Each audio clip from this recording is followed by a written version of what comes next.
My very first deal was a fire burned house that the guy wanted 15,000. I was like, wow, 15,000 for a house. You can't beat that. I countered at 10. We met at 12. And then I sold that house for 19,000 just a few weeks later and got in the game. Mic check. I'm good. Mic check. You can read about success all day long, but if you don't put in the work, the mindset, execution, and the hustle behind your vision, it just remains a dream. When everything goes wrong, you have to take all the responsibility.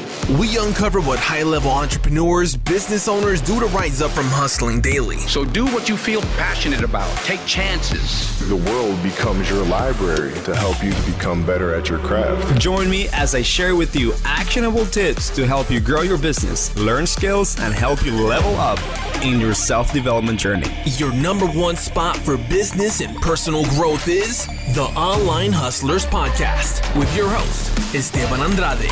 Every day I'm hustling. All right, what's up, guys? We have a new episode of the REIpreneurs Podcast, where previously used to be called the Online Hustlers Podcast in the real estate space.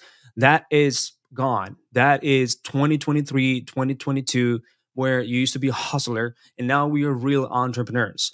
And real estate investing entrepreneurs are the people that we're going to bring into this episode. Today, we have a special guest. His name is Lincoln. Lincoln is also a client of ours, and he's a strategic partner for many, many deals that have been happening in the real estate space, where he's done deals with homeowners, other real estate investors, and so on. And his specialty right now is doing wholesaling. He's getting into innovations, and he's closed commercial properties, where to the point now he is currently owning $9 million in real estate.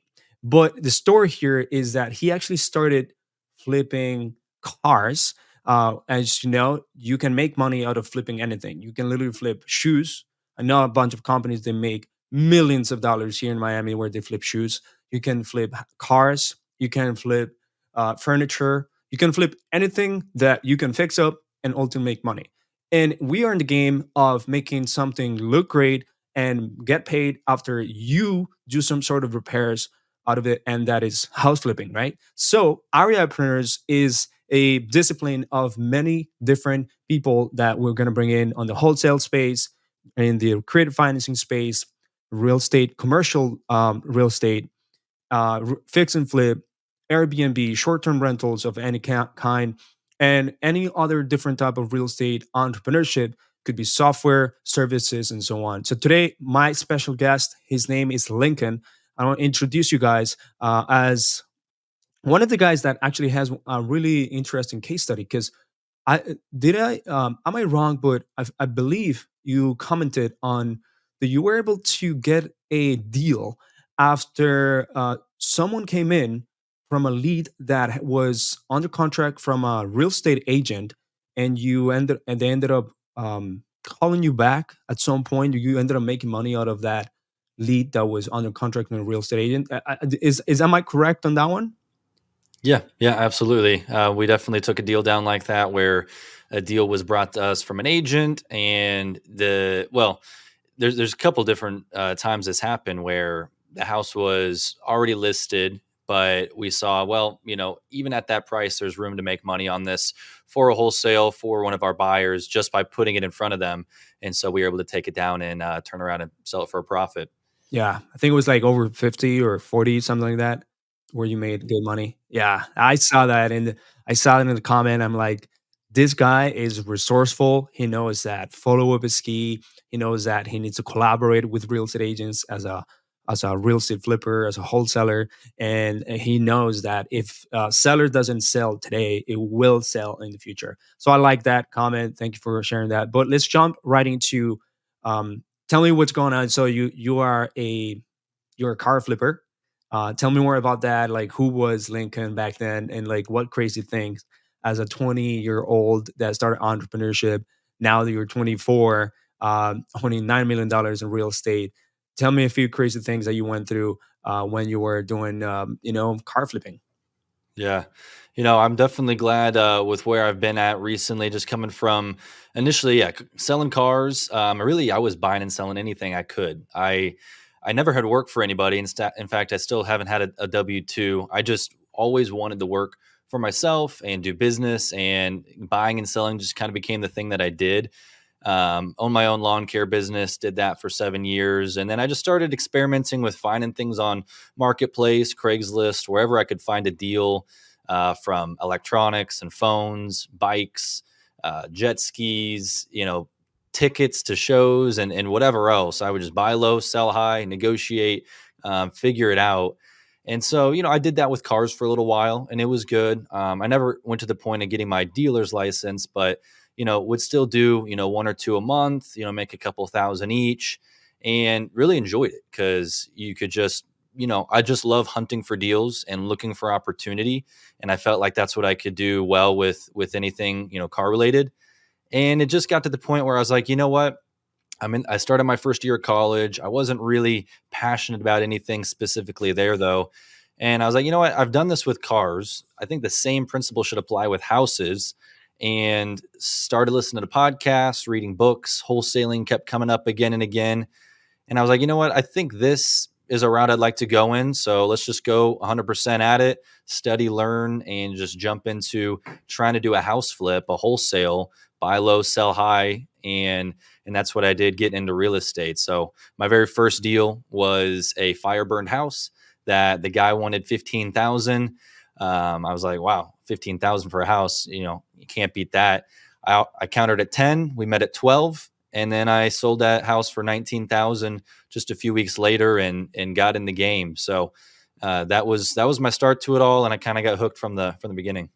Yeah. So what were the skills that you brought from flipping cars to flipping houses? It's two different type of products, obviously, but what you bring in as a young entrepreneur that really have helped you now to the point where you've done 200 deals now, and you own $9 million in real estate and over $1 million in equity now.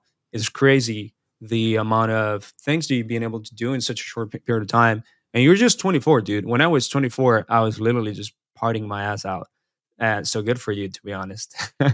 Hey, yeah, no, I'm glad it's kept me out of trouble, just working on the business. But the thing that I realized when buying and selling anything is something is worth what somebody is willing to pay for it, right? So I had to figure out, all right, I know cars, I've studied the market, and so I can just scroll through Marketplace and find a good deal when it stands out, when it's not marketed well. And so that was what I translated over to real estate is, okay, this house, as rough as it is, as much rehab as it needs, it's worth something to somebody. So first off, I got to find, who are these people, right? So I had to go out and get some investors on my buyers list, kind of talk to them, know what they were looking for, and hear roughly what are they willing to pay based off of what it needs, what it'll be worth.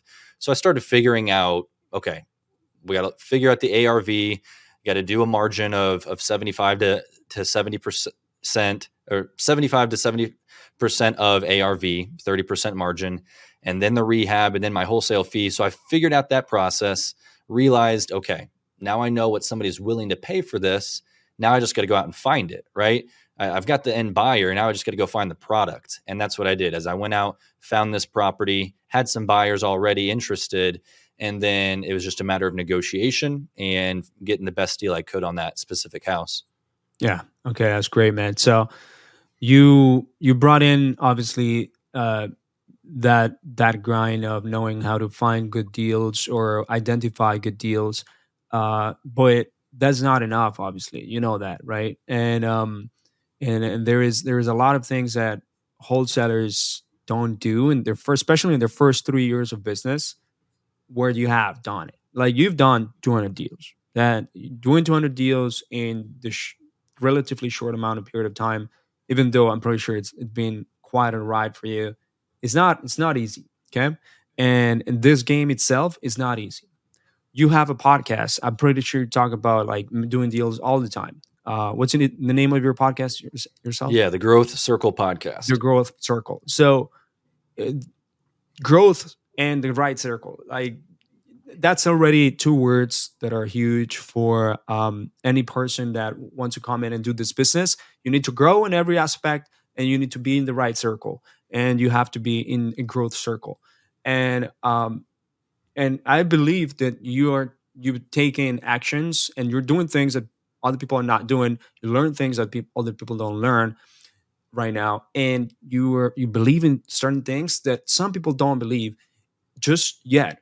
So let's go over real quick. What do you feel like are some of those things that you do right? You do believe and you do have learned over the past few years to do 200 deals. You locked up a huge commercial deal last year in your own $9 million in real estate. So, what are those things that you do? What are the things that you've learned? What are those things that you believe in? Yeah. For me, it always starts with the golden rule, as they say, treat others the way you want to be treated. For me, I knew that when it comes on to a business like wholesaling or real estate, it's very transactional. There are large deals that in one single deal, you can make 10,000, 50,000, and, it can be really easy to get laser focused and hone in on that one deal and do everything possible to squeeze out every penny. But for me, it's always been a matter of creating strong relationships and connections that I can do business with again and again. Because I can go and I can sell this wholesale deal. It's a rough house, it needs work, and I can sell it to an investor without disclosing actually everything that's going on behind the scenes, everything that I know from the seller because we've talked. And then he kind of gets screwed or loses a bunch of money on that, loses more money on that deal than he was expecting. And so that's just one example of making sure I go above and beyond to say, no, I know all this information. I'm going to share it. I want you to benefit. I want you to make money. And this can go the same route as for the seller. I need to disclose exactly how this process is going to go, not withhold information that might actually end up hurting them or the deal. So for me, I always want to be above board and treat other people right. And I've found that that's always going to come back around. Last year, our number one lead source was referral deals brought to us by other investors. And that's because the 3 years prior, I've made sure I've carefully gone about taking care of people, giving them commissions and referral fees and bonuses if they help us out, if they do things for us. So for me, that's number one, is just always be thinking about the others first and making sure they are winning. And by default, you're going to be winning in exchange. Let's talk about that real quick. Let's dive into it a little bit more. So I'm assuming you not only apply that with strategic partners like other wholesalers or investors, but you apply that to everyone. Because like when you do something, you probably do everything the same way. So your team members, do you have team members in place? I do. Yeah, I got 2 guys full time in the office. All right, so 2 guys full time. How applicable is that right now for you in your with your team, where you're essentially taking care of them? You're making sure that they're having bonuses, making sure that they can win more than what they would regularly win, because they're also doing more that they're supposed to, and they're getting compensated based on a win that is generated for the company. But let's talk about that. So what's your philosophy in terms of currently building your team or the way that you currently have been doing it? Right. When it comes to the guys that work for me, I absolutely want to equip them in every way I can for their success, and for them personally, because they're mostly commission-based positions, as well as obviously for the company to do well. But for me, it comes down to if there's a deal where say I ended up doing a majority or more work than I usually would. Maybe it's an acquisitions guy, and I kind of help put the pieces together on this initial deal. I may have even brought the lead. He just helped run the comps and do the analysis. I still usually err on the side of giving them their full commission rather than trying to split hairs and, well, I actually did some of this work and you kind of did this, so we'll cut it this time. For me, it's, look, if they're a part of this, I want them to feel like they're winning and doing well. We're a team in this effort, and instead of trying to do everything I can to cut corners, save money. And I want to bring them some good clients. Like before I had them on, I have really good connections and investors that buy from us. So I want to give those guys over to my dispositions manager so he can use them for our buyers list. And then I have good landlords that sell us a lot of properties, and I want to give those people to my acquisitions guy so he can reach out and follow up with them rather than trying to hold that to myself, because these are my very best lead sources for deals.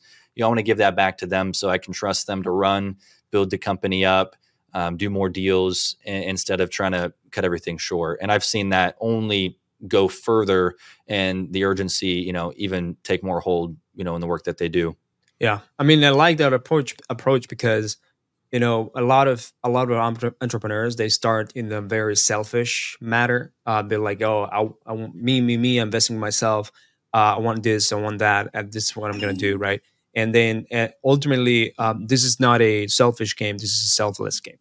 So when you think about it, if you're going to, penny pick and like nickel picking a few things here and there, especially with your team, where I helped you, I closed that deal, or I helped you get that deal to the finish line. Therefore, I'm gonna cut commission out of that deal. Like, that's part of training. That's part of you training them, right? It's part of ultimately help them get better, because at some point it will be a process that is automated for you.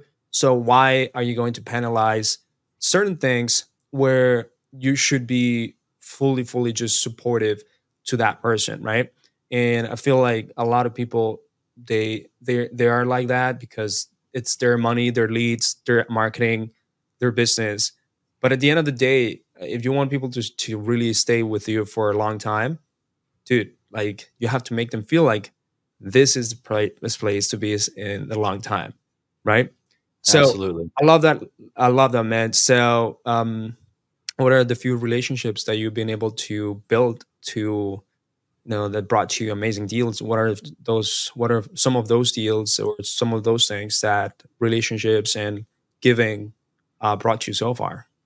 Yeah, exactly. As far as the relationships go, I feel like, especially maybe wholesalers or house flippers, they can kind of, it can be easy to resort to a scarcity mindset instead of that abundance mindset.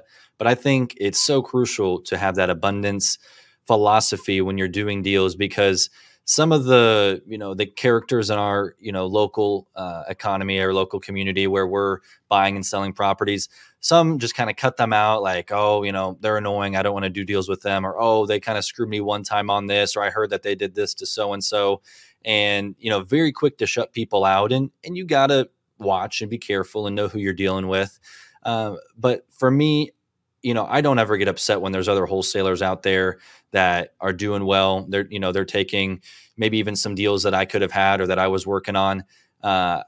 I say, go for it. There are thousands and tens of thousands of houses in our area. There's plenty for us to go around. In fact, if you need a contractor recommendation, I'll help you with that. If you need a title company to work with, I'll give you a contact. And again, that abundance of, I know there's plenty of deals. I know that there's a lot of great people to work with. I'm going to do that. So for me, there's one guy in particular I can think of that, there's a couple of deals I got that, I felt like not everything was disclosed. There's some more issues with the house than, was expected. But I still decided, you know what, this guy's brought me deals. He's moving and shaking and doing other things. I'm going to kind of look past that in this case. In fact, I'm going to help him out when he's, and he needs a recommendation or a contact. And since then, he's brought us deals that have made us well over $200,000 just last year. And so for me, I think it's worthwhile sticking with somebody and giving them the benefit of the doubt. So just like in that case, it's a relationship that I'm going to foster, and I'm going to meet up with him for lunch and coffee, and knowing that, when I do so and when I help him out, he's likely to bring me the deal first and we can do more business. Yeah, I love that. So a few other things that you started doing, like, for example, what do you do last 2023 that helped you end the year that you wanted? Well, if you accomplish everything that you wanted to do, it's early on 2024. So now we can talk about the things that happened 2023. such as that big deal of a commercial property. So, what are the few things that you did 2023 that kind of switched up the gears, changed the game? Yeah. What we got into more last year than we hadn't was uh, wholesaling, but also just acquiring multi-family property, apartments, commercial buildings, packages of houses, all these types of things that I was a little bit scared to jump into before. But I realized last year, like always, if there's a buyer, then it can be sold. It can be acquired. And it just takes better lender connections. Where's the money going to come from? So I started figuring all of that out last year, and early on we were able to acquire a 12 unit package of some multifamily, and I ended up selling off actually it was 14 units, sold off a duplex to keep 12. And so now I have those 12 units in my portfolio that I had to bring $0 to the table for. In fact, I got a small check back of a few thousand, and I've got 25% equity in it, all because somebody brought me a deal. It needed a creative solution to get it done in a quick timeline. And because I had the financial connections ready, I was able to take it down, sell off a property, and keep the rest. And so that was one that happened earlier last year. Was able to add, I think, $180,000 in equity from those properties. And we ended up doing that with a 24 unit and some other, commercial spaces, which was unique for us. That's great, man. So in terms of, so you got into commercial, but you were running your wholesale operations or fix and flip operations as well at the same time. Is it with the same Right. team? Yeah, same team. The team in the office really focuses on the wholesale side of acquisitions and dispositions. I do have 3 crews of contractors that are actually working the properties and crushing it that way. But as far as the team goes, that's kind of their role. Okay, that's huge. I believe we met earlier last year. Did we meet earlier last year? I mean, Right. our company and our team, we met with you earlier last year. Believe it was beginning of last year, roughly. Okay. Do you come from an ad or a Facebook ad, or you came from, like, I don't know? How did you get to know about Yeah, social I'm media? pretty sure it was Facebook. Just seeing you guys post there that I originally got connected. Okay, got it. So you started doing online marketing. Um, some Facebook. We're not doing Google ads just yet, correct? Correct. All right. So everything's been Facebook. Um, and if I'm correct, are we gonna go for a year, or are we already over a year doing? Well, we are a little over a year. It was later. I guess now that I think it was later 2022 when we got started, because I've been with you all over a full year now. I know. Okay, there you go. So it's been an entire year of 2023 running online marketing. Uh, I believe you have one of our greatest CSMs that we have in place. But a lot to cover. Like, when you started doing online marketing, and you have 2 people in place. How do you deal with trusting 2 individuals and not necessarily taking the calls yourself when these leads are running and they're more costly? What's the process? What systems have you put in place in order to continuously close deals, in order to continuously, you know, be profitable, make it happen, run a business and ensure that they are taking care of these inbound leads? Hmm. Absolutely. It's crucial that I've learned to delegate and to equip others over the last couple of years. Otherwise, the business wouldn't be able to continue to grow the way it has. And that takes, a step of faith and to just jump into it at some level, trusting that, look, if I took these myself, I feel like I've got the experience and skill set to potentially even close more, right? But at the end of the day, if I devote some time and energy into this individual here in the office to train him up to do the same exact thing, if we can get 80 to 85% of the same results, then we're winning, right? Because it's his time and mine's freed up to go. So when it comes to leads coming in, we do pay a lot for these leads, when we're doing inbound lead sources like Facebook. So initially, when this acquisitions guy was first starting, it was a lot more hand holding. It was me looking at every lead that came in with him, talking about them, breaking it down, and just checking in on his follow-up, right? Making sure you're calling twice a day for the first week, and then you're calling a few times a week after that. And what are you saying? What are those conversations like? So a lot of hand holding, a lot of close looking at those deals. And then it became, more sporadic of, okay, I feel like we're on the same page here. You know how to run your comps, you know how to do the conversation. I'll check in, every other day on the leads, and then once a week. And now it's gotten to the point where the leads can come in. He takes a look over them. He calls them back. He sets up the appointments. He's running the numbers. He's making the offer. And at that point, I might look at the offer before it goes out. But sometimes, he'll even take that jump without me knowing. And that's all from just slowly over time, giving him more trust, giving him, more experience on his own. And that's the process you got to be willing to go through with any hire, really. But especially, when you're spending the money on leads, like we are with Hazel on, an online source like this. Yeah. Okay. So you consider yourself a visionary, more like integrator? It seems like you're a combination of both, or it's at this point, it's a combination of both. I do like being a little bit more the visionary and, networking, client connections and such to be more growth focused.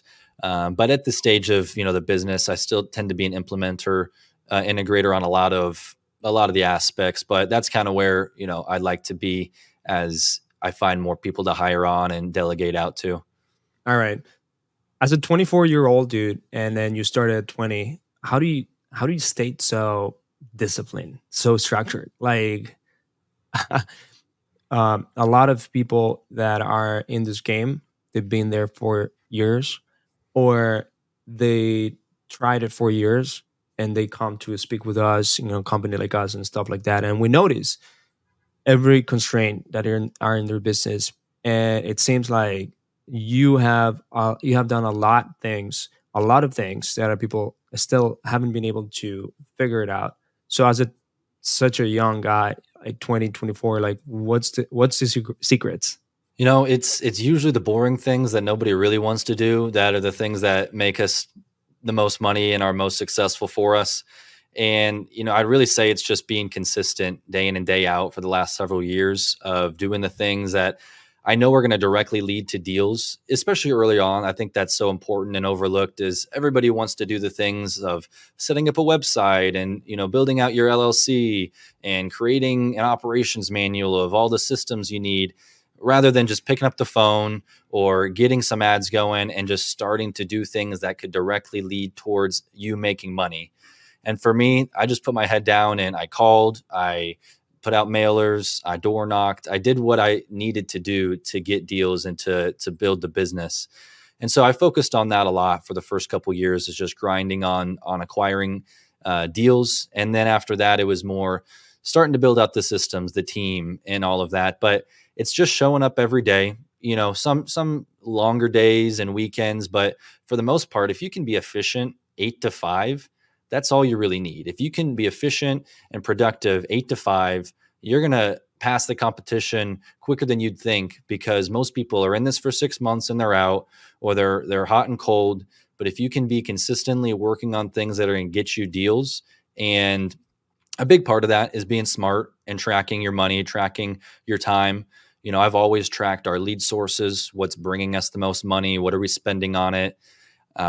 Where do we need to shift our efforts on marketing? Where do we need to improve our negotiations? So it's being very vigilant on every component of your day and of your time. But if you're efficient with those 8 to 9 hours you're working consistently for years, it's just only going to build up over time. Yeah. So obviously when you started wholesaling or flipping when you were 20, is that right? Right. Okay. Before that, you were doing car flipping. It seems like you were just hungry to make money. Yeah. I was about it. Partying wasn't like a big part of you, or like doing younger people things, being with friends and things like that was more like making money. Is that what it is? it's like I had some good times with friends and going out, and so, a few years ago, but it never distracted from the important things of my business, of my involvement in church. So it's like I've got my priorities and I know what I'm about and what's gonna take precedent. But I still have some fun times, and this really working for myself has allowed me the time to travel and do some of those extras. But it was always the secondary and never the primary. Yeah. So if someone that is literally someone that is struggling to close deals, what would you tell them to do right now and start doing tomorrow? Right now, today, I would go and just knock on as many doors as possible, asking if people would like to hear a cash offer on their property. I don't think anything, if you don't have money, if you got money to throw at something, give it to Hezl Media, give it to them, somebody, and do some online ads, do some mailers. But for most people getting started, you've got more time than money. I would just say, go start knocking on doors and you will get deals if you put yourself out there, if you provide that solution to somebody, or pick up the phone and start dialing numbers and asking if they want to sell. I promise you, if you do that day in and day out, hour after hour, you're going to find somebody that, will work with you. And I think that's just the easiest jump, to get started. What about someone that has already built something and already went through that? They're running maybe some cold call campaigns, maybe some direct mail here and there. They tried a few things. Maybe they're buying some paper lead here and there, they're just they're just haven't been able to get past the one or two deal a month or yeah. So what would you tell them to do right now? The biggest thing I've learned over the last year, especially a couple years, is your network is everything. The connections that you have are so, so important in this business. And like I had mentioned, our number one lead source last year was other people bringing us deals that we didn't spend any money on. Now we'll turn around and give them a referral bonus for doing so it incentivizes them. But your network and your connections are everything. So start going to the meetups. Start going to get coffee and lunch with other investors in your area and just get connected. And I would say similarly to calling homeowners, just start going through your local real estate agents and calling them.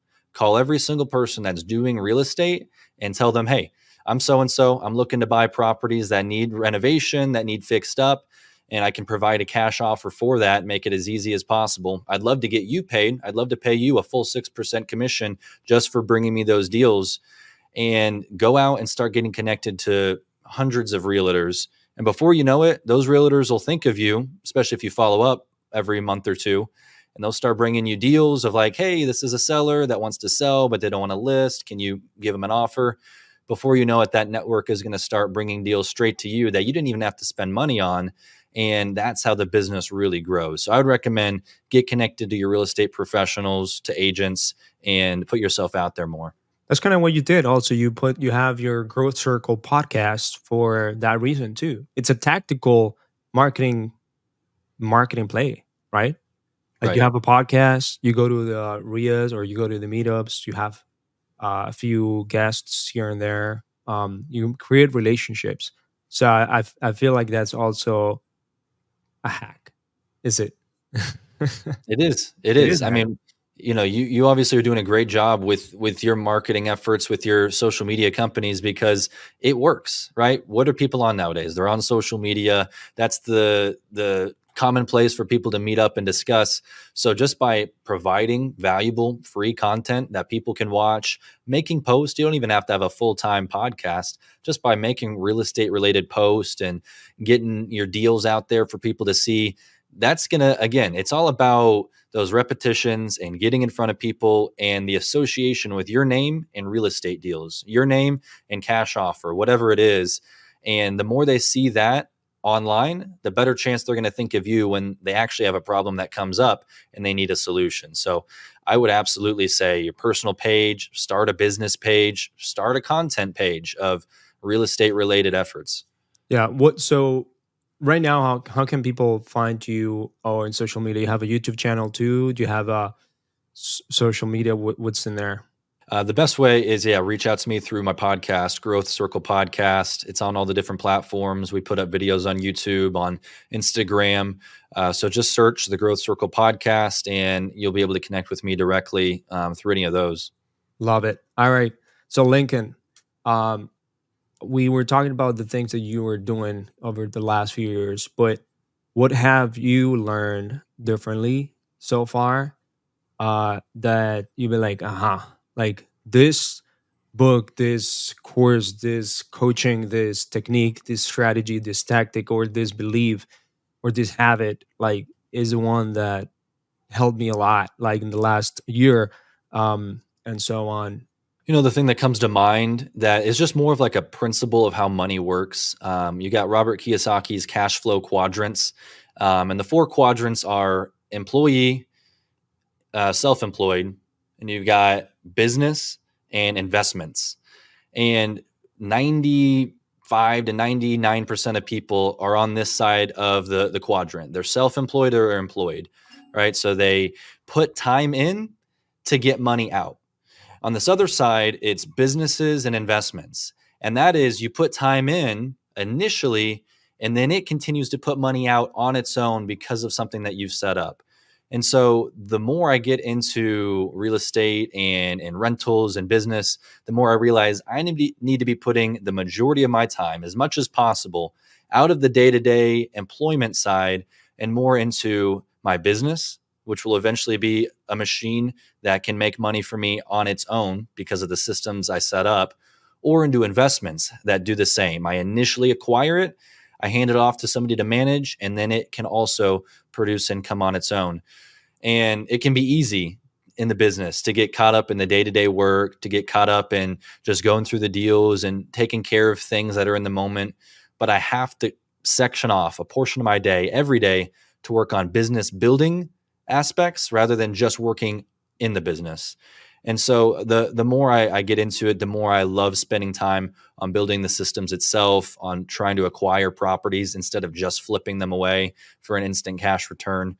So I'd recommend for anybody, figure out what portion of your day you can devote to that other side of the cash flow quadrant to make your money work for you rather than you working for your money for the rest of your life. Any tools that you recommend, or any resources for helping structure that part from going from wholesale to acquiring? Yeah, it really comes down to you got to get educated. You got to know how to make that switch. So I think that the book on real estate investing by Brandon Turner is a really good resource on just how to get started as a basic guide. The Burr Method by David Green is an excellent book on how to basically get into rental properties again and again without leaving your money in the deal. Those were good ones in getting started. In this environment, interest rates are high, so it can be tough. The book on investing in real estate with no and low money down, also by Brandon Turner's, is an excellent source on all kinds of creative options to get into deals when, just putting down money or just trying to get normal equity in a property isn't working. So those are some things I'd recommend. Meeting up with anybody that's an investor and just trying to gain as much knowledge from them as possible. I mean, everybody, whether you may even be more successful and know more than them, everybody can teach you something. So be very teachable and always have your ears open. But those are a few of my favorite books that just lay the groundwork for how to get into investment deals. All right. Well, thank you, Lincoln, the owner of HomeLink, and I guess HomeLink and corporations that are about to come, right? That's What's it. next? That's it. What's next for you, man? This year we want it to be our $1 million year. So that's what we're going for in gross revenue. Want to acquire, another 40 rental properties this year and just kind of keep things going, both wholesale and on the rental portfolio. Hire on a couple to the team in order to make that happen and just keep things going 2024. All right. Well, if Hustle Media can help you and Remote Latinos can help you in any way, we always got you. Let us know if there is any terms of hiring or like changing up or upgrading or tweaking the marketing or anything. We got you. We can help you with different things. If not, we also have great guides or resources or strategic partners that can help a lot. You know what I mean? So I love to have you in an episode whenever I see that $1 million revenue Yes, sir. and Yes, sir. acquire more properties, man. But man, thank you for being here in this podcast. Anything that you like to say to any listeners that are here that you feel like you need to listen, you need to hear. Yeah, we've all got a next step that we know we need to take in any part of life, business especially, maybe relationships. It's all about taking that next step. So I'd say if you've got something that's been on your mind, oh, I need to get this done, oh, I need to do this to start this or to complete that. I would just say today, set aside some time to put that action forward on that next step you need to take in business or in life. And it's just one step at a time each and every day that leads towards massive successes in the future. Love it, man. Thank you so much. Well, everyone, go listen to the Growth Circle podcast. Follow Lincoln in social media. Your social media is Lincoln, I guess, Amstutz. Yep. All right, cool. Awesome. So thank you for this episode, man, again. And let's keep crushing it. Let's get 2024 to be a great year. It's going to be the year for a lot of people that put in the work, do the boring thing, like Lincoln was saying, and structure their business to be working on the business. All right, so let's get it. All right.